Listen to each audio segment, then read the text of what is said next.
اور جو ہے اسی طرح روزہ رکھنا، 15ویں کے دن کا روزہ رکھنا اور رات کو جو ہے اس کی عبادت کرنا، تو روزے کے متعلق بھی جو ہے کوئی صحیح حدیث ثابت نہیں ہے۔ شیخ ابن عثیمین رحمہ اللہ فرماتے ہیں کہ اس دن کا، جسے یہ لوگ کہتے ہیں 15ویں شعبان، نصف شعبان کہتے ہیں اس کو، یعنی درمیان شعبان کا، اس میں اسپیشلی روزہ رکھنے کی کوئی دلیل نہیں ہے، بلکہ عقیدہ رکھ کے اگر وہ رکھے گا کہ اس کے الگ سے کوئی فضیلت ملے گی تو یہ بدعات میں سے نیا کام ہے۔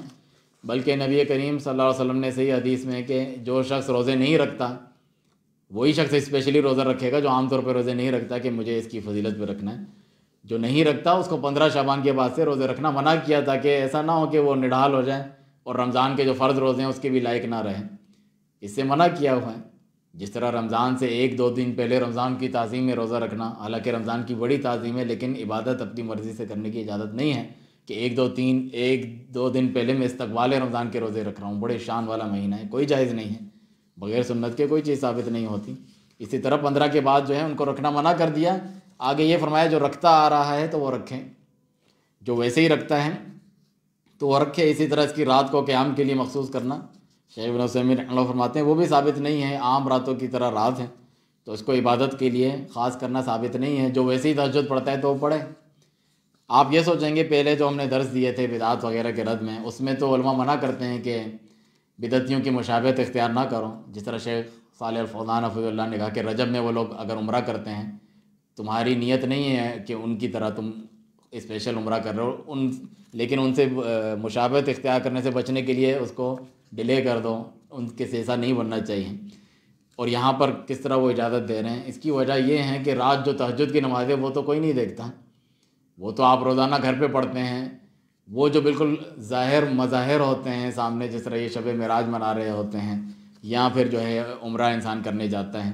یہ تو سب کو معلوم ہوتا ہے، اس سے پرہیز کریں۔ لیکن روزہ کسی کو نہیں پتہ ہوتا جب تک آپ منہ سے نہیں بولے میں نے روزہ رکھا ہوا ہے، تو لوگ ریاکاری کے لیے بتاتے پھرتے ہیں اس نے روزہ رکھا ہوا ہے۔ اسی طرح رات کی جو عبادت ہے وہ بھی چھپی ہوئی ہوتی ہے، تہجد بتانے کی ضرورت نہیں ہے کسی کو۔ یہ تو ہمارے ہاں عبادت دے کر کے بھی جو ہے لوگ پوسٹ کر رہے ہوتے ہیں، دکھا رہے ہوتے ہیں عبادت میں جا رہا ہے، حج عمرے پہ جا رہا ہے، تو ریاکاری ہے۔ ریاکاری کوئی معمولی گناہ نہیں ہے، اس کو شرک اصغر کہا ہے۔